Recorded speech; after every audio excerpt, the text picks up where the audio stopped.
Here's number 4. Develop the ability to act. Take action. Not hasty if it isn't required, but don't lose much time. Here's the time to act. When the idea is hot and the emotion is strong. That's the time to act. You say, Mr. Rohn, I'd like to have a library like yours. See, if you feel strong about that, what you got to do is get the first book and then get the second book. Before the feeling passes and before the idea gets dim, action pronto, action immediate, action as soon as possible.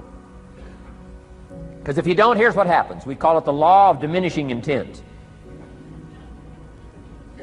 We intend to when the idea strikes us. We intend to when the emotion is high. But now if you don't translate that into action fairly soon, now the intent starts to diminish. And a month from now it's cold. A year from now, can't be found. So act. Set up a discipline when the emotions are high and the idea is strong and clear and powerful. That's the time to set up the discipline. Somebody talks about good health and you're stirred. Says, right, I need to get a book on nutrition. Get the book before the idea passes and before the emotion gets cold. Go for the book. Start the library. Start the process. Fall on the floor. Do some push-ups. Action. Got to take action. Otherwise, the wisdom is wasted. Otherwise, the emotion soon passes.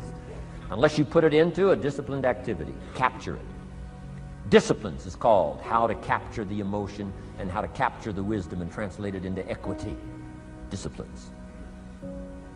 Now, here's what's important about disciplines. All disciplines affect each other. In fact, here's a good philosophical phrase. Everything affects everything else. Nothing stands alone. Don't be naive in saying, well, this doesn't matter. I'm telling you, everything matters. There are some things that matter more than others, but there isn't anything that doesn't matter. Okay. We all pity the man who says, well, this is the only place I let down.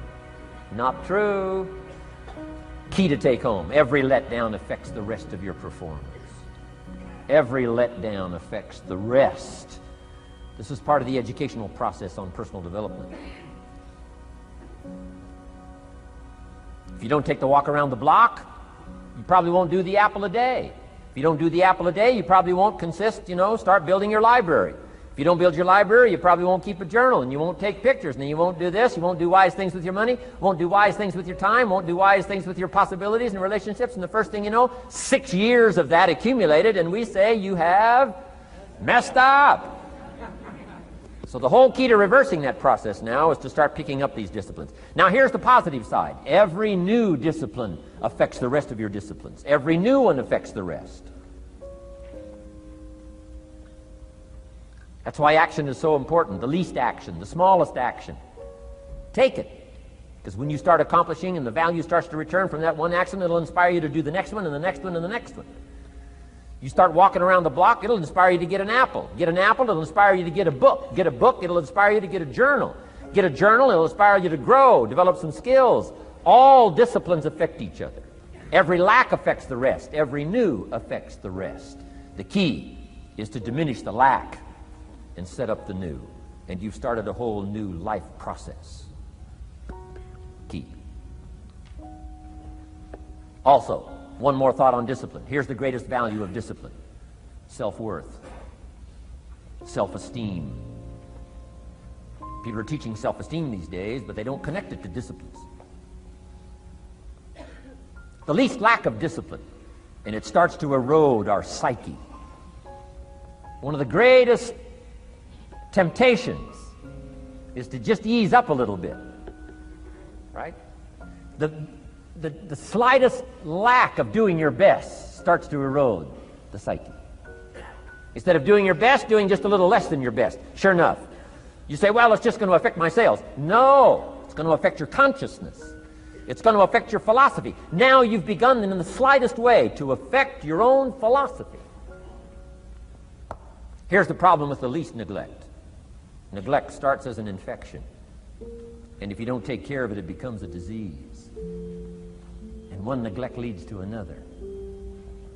And the worst of all, when neglect starts, it diminishes our self-worth, our self-confidence, our self-value.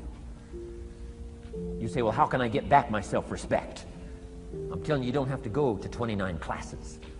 All you have to do is start the smallest discipline that now corresponds to your own philosophy, like I should, and I could, and I will.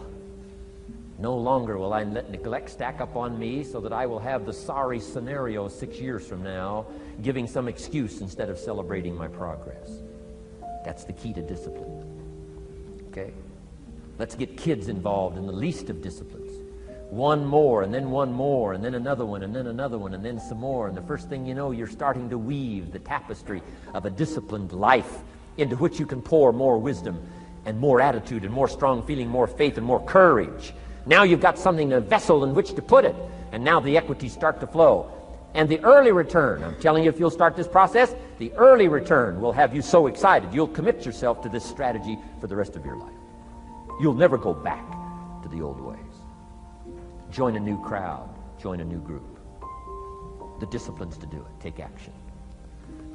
I recommended the last time I was here the little book, Richest Man in Babylon, and I said I've lectured now to over 3 million people in the last 33 years, and I've recommended this little book to almost all of them, I think. Guess how many have actually gone and got this little book? Answer, very few. My best guess is 10%. Such an easy thing to do. In that last seminar, right, I suggested this little book, number one, is easy to find. Number two, it's easy to buy. The most you can pay for it, $6, $7, $8. You can borrow that from your kids. And number three, it's easy to read. It's in story form. That's why I use it for teenagers, teaching them how to be rich by 40, 35 if you're extra bright, much sooner if you find a unique opportunity. But if it's easy to find and easy to buy, and if it's easy to read, why wouldn't everybody go get it? We don't know. What do you know? You don't know. I don't know. Nobody knows. Here's how profound it is. Some do and some don't. Now here's the numbers. About 10% do. 90% don't or won't. And we don't know the mystery of that. And I'm telling you, 10 years from now, those numbers will still be the same. 10% will, 90% won't. The numbers don't change. Only the faces change. You're looking at one of the faces. I used to belong to the 90% who couldn't be bothered even if it was easy. Guess how many people have a library card? Wisdom of the world available. Transform your life in any value amount you want. By the way, how much is a library card in Texas? Free. Here's what free is. Easy. I mean, it can't be any easier than free. Somebody says, well, would you bring it by? Well, no. At least you got to go get it. No.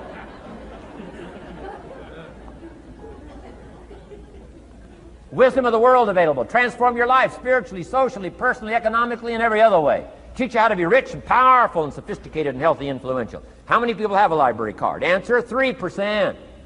95, 97% couldn't be bothered. Guy specializes in happy hour, but he doesn't have a card.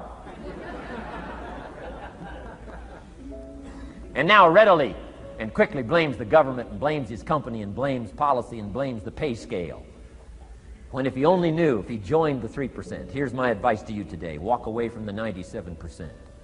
Don't talk like they talk. Don't act like they act. Don't go where they go. Don't specialize in what they specialize in.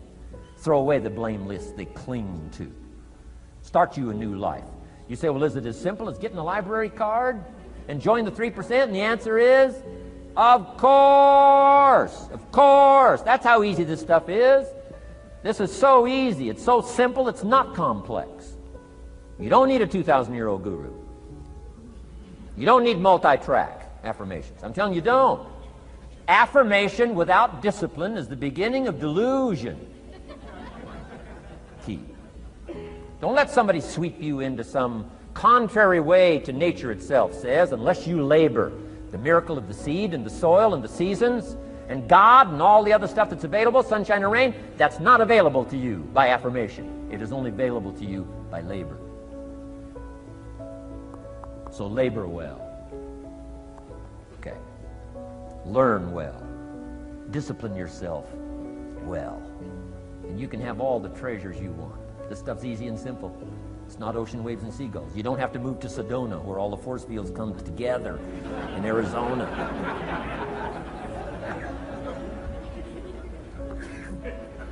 Let's teach our kids the simple ways to transform their health, number 1. Their economics, number 2. Their ability to communicate, number 3. Their life and treasure and lifestyle, number 4. Spirituality, number 5. And the list goes on and on. Let's not leave out any of the least of disciplines that encourage us to do the next one, to do the next one, to do the next one. First thing you know, this whole scenario for you is spinning up instead of out of control on the negative side. This is all you got to do. It's as simple as this. It's as simple as a start, committing yourself to life change.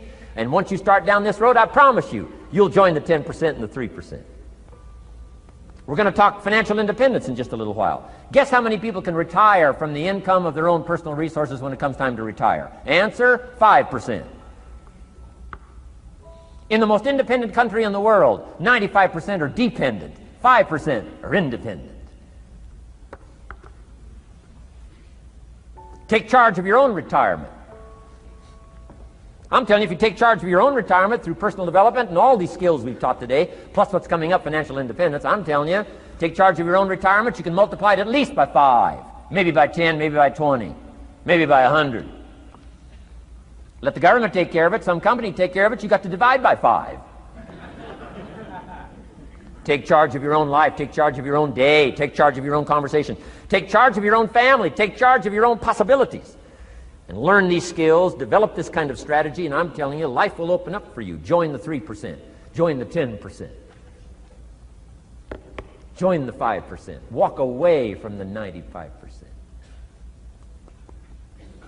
In our Leadership Weekend we teach, find out what poor people read and don't read it.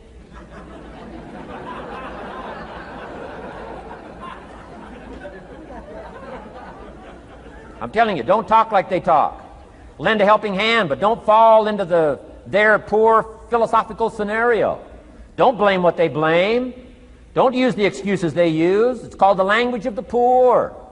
Switch gears, switch language, switch ideas, switch strategy. Start with the simplest of disciplines. And don't bemean any of these disciplines. The smallest of disciplines starts the process of life change.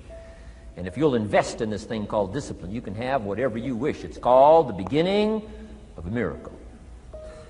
Now here's the last clue on discipline. Do the best you can. We covered earlier, but here's a good scenario for the do the best you can. I've got a good question for you. Is the best you can do all you can do? And the answer is no. Strangely enough.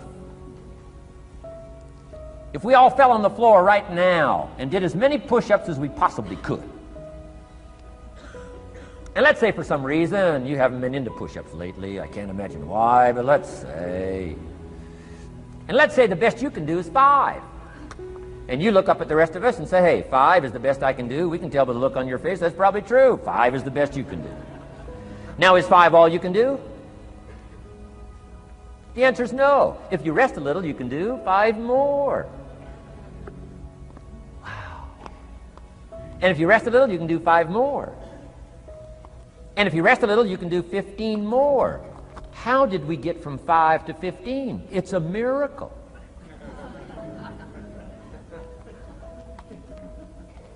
And if you rest a little, you can do 15, rest a little, you can do 15, rest a little, you can do 20. How did you get from 5 to 20? It's a miracle. Did you know you can keep doing that? Do a little more, rest a little, do a little more, rest a little, and finally get up to 50 push-ups? Is it possible to get up to 50 push-ups? Of course. How do you go from 5 to 50? It's a miracle. How do you get a miracle going? Number 1, do what you can. Don't leave out what you can, from writing a letter to your mother in Florida. Start cleaning it all up. 2, doing the push-ups. Go from 5 to 50. It's a miracle. Number 1, do what you can. Number 2, do the best you can. Here's number 3, rest very little.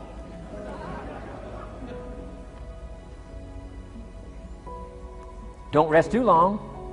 Why? The weeds take the garden. Kids have got that figured out. You can't rest too long. Here's the clue. Make rest a necessity, not an objective. The objective of life is not to rest. The objective of life is to act. Think of more disciplines. Think of more ways and means in which to use your own wisdom and your own philosophy, and use your own attitude, your own faith, your own courage, your own commitment, your own desires, your own excitement. Invest it, invest it, invest it, invest it in discipline so that it's not wasted. The smallest of discipline. Thereby transform your life. Join the 5%, join the 10%, join the 3%. Guess when I went and got this little book, Richest Man in Babylon? The same day I heard about it. I went and got it. Somebody says, well, Mr. Rohn, does that make you different than most other people? And the answer is yes. Somebody says, well, why is that? We don't know. We don't know. What do you know? You don't know. I don't know. None of us knows. Some do and some don't. The numbers don't change. Only the faces change. From those who get in on a seminar like this, listen to a dynamic sermon, read a book, listen to some cassettes, take seriously the next conversation of a friend who wants to level with you, and do something about it. And you can walk away from the 97% and not live there anymore. Because if you don't, the next 6 years of your life will be like the last 6. Mr. Shove said to me, Mr. Rohn, 6 years now you've been working. I'm telling you, the next 6 years of your life is going to be like the last 6 unless you take advantage and start making these personal changes. I made the changes, totally revolutionized my life. So take a look at the next 5 years of your life. It's going to be like the last 5 unless you change. And if you will change, everything will change. Join the 5%. 10 years from now, the numbers are going to be the same. But I'm telling you, some faces in this audience can change and start showing up in the 3% crowd, and the 5% crowd, and the 10% crowd, and thereby dynamically affect your life and your future. Develop these strengths.